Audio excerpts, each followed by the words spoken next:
अन्धोको बुढीलाई लङ्गडोले भगायो त्यो भगाएको लङ्गडा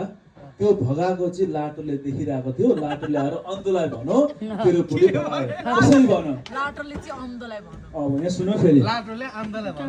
कसो गर्यो होला भने एक सेकेन्ड है अहिले यसो प्रोसेस अलिक क्लियरली क्या अन्धोको बुढीलाई लङ्गडोले भगायो यो सुन बुझ्यो नि त अन्धोको बुढीलाई लीला एक्टिङ गर अन्धो अलिकति बुझ्यो अन्धोको बुढीलाई अन्धोलाई पनि पक्रेर भाग्यो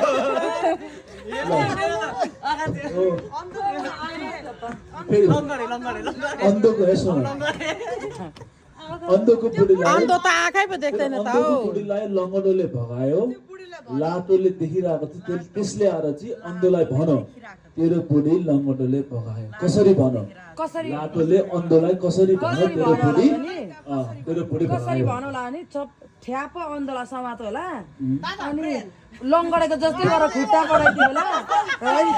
अब त्यो अन्धोले देखेन होइन होइन यहाँ सुन न यसरी जोडामै पक्रेर लङ्गडे अनि जोडामै पक्रेर my god hello guys one by one तेरो आन्सर भएन मेरो जस्ट मैले मेरो तरिकाले भनेको अन्धोलाई जोडामै पक्रेर अन्धोको खुट्टा भाँचेर फिलिलिक आयो होला भगायो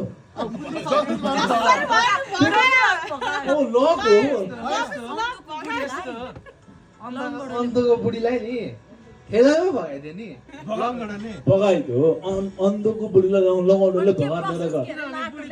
लाटोले सबै गरेको देखेको थियो त्यसले लङ्गडोले भगाएको देखेको थियो त्यसले आएर चाहिँ अन्धोलाई पोल सुनाइदिएको त्यो बुढीलाई चाहिँ लङ्गडोले भगायो कसरी भन्नु मैले अघि एक्सन गरेँ नि त्यसरी लाटोले कसरी सुनाउँछ र पोल जुन केटी भागी नि त्यसलाई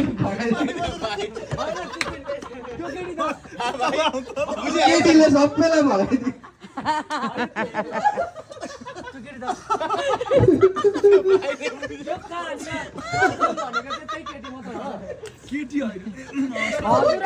हजुरआमा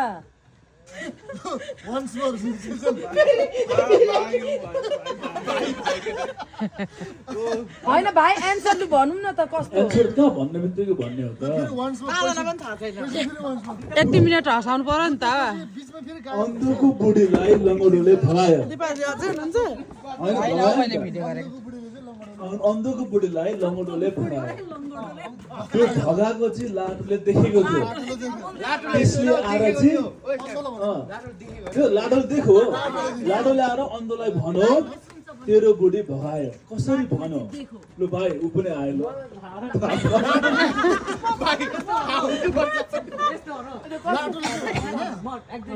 भन्दैन लु भाइ वान बाई लाटोले अन्धलाई भन्नु त अन्धले देख्दैन फोटो पनि छ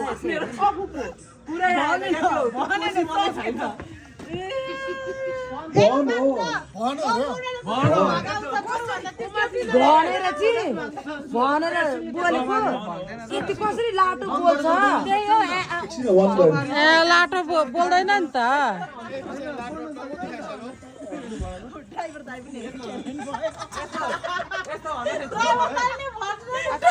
झाडु हो झाडु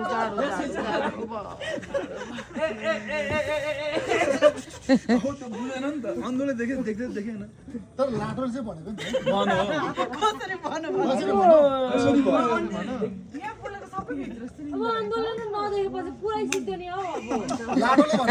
बुढी त भगायो नि त फेरि बुढी भगाइसक्यो भन्नु त पर्यो सुनाउनु त पर्यो यो त साइको तेरो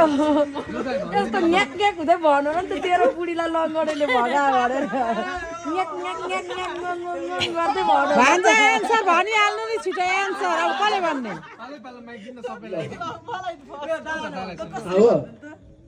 कसरी थाहा भयो यसको म चाहिँ एक्टिङमा गर्दैको हैन ल फेरि अन्तिम चोटि ए लु हामीले अच्छे से प्रश्न बुझ्यो सबैले भन्नुहुन्छ त प्रश्न बुझ्यो नि त हैन एकदम बक्दैदा सबले बुझ्यो ल प्रश्न बुझ्यो भने अन्तको बुढीलाई लङ्गोटोले भगायो ल यो यसलाई एकछिन पेन्डिङ राखौँ हैन एन्सरै छैन छ पेन्डिङ राखौँ ल अर्को एकैछिन ए लु होस् पेन्डिङ होइन अहिले भन्नुपर्छ फोनमा च्याट जीपीटीमा भन्नु बुढीले च्याट भन्ने भयो ल एउटा बिजनेस ल के होइन पहिले यस्तो मलाई एकदमै सुन्नु मन पर्यो भाइ पेन्डिङमा नराख्नु नि भनिहाल्नु एउटा बिजनेसम्यानले हेलो एउटा बिजनेसम्यानले केही सामान ओके केही सामान 300 मा किन कतिमा किन 300 300 मा डलर कि रुपिस अब 300 रुपैयाँ भए पनि भयो अहिले हामीले बनाउँछौँ रुपैयाँ ल 300 रुपैयाँमा किनो त्यो 300 को सामान आम सरी केही सामान त्यसले 500 मा किनो आम सरी ल एउटा बिजनेसम्यानले केही सामान 500 मा किनो त्यो सामान 300 मा बेच्यो त्यसलाई 200 रुपैयाँ फाइदा भयो कसरी फेरि केही सामान एउटा बिजनेस व्यापार मान्छेले उहाँ हाम्रो व्यापारी यहाँ हुनुहुन्छ हजुर म जस्तोले केही सामान 500 रुपैयाँमा किन्नु भयो त्यही सामान 300 मा बेच्नु भयो 200 रुपैयाँ फाइदा भयो कसरी लु उत्तर 500 मा किन्नु हो 300 मा बेच्नु 200 फाइदा भयो म त बुझेँ नि त यस्तो एउटा सामान किन्न जाँदाखेरि होइन पान किनेको हो पान किनेको 100 मा किन्नु भयो तर 300 पान मा किनेको बेच्नु हो, भयो। होइन? भनेपछि उसलाई 200 रुपैयाँ अफ कोर्स फाइदा चाहिँ पान पान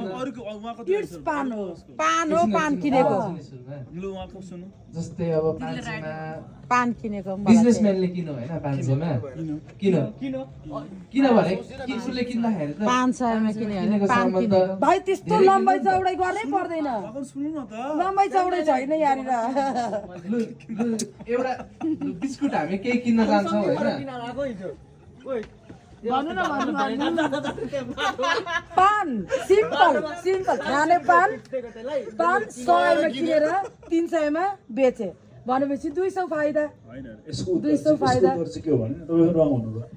यो सही यसको हो उत्तर चाहिँ के हो भने त्यो बिजनेसले त्यो मिलाउने हो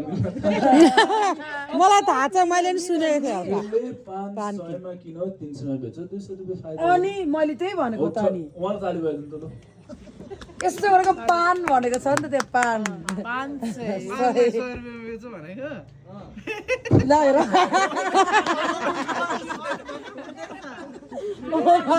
उसको चाहिँ पुरै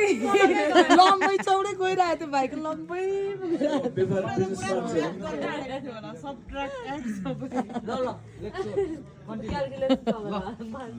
हैन लग्नेको बुढी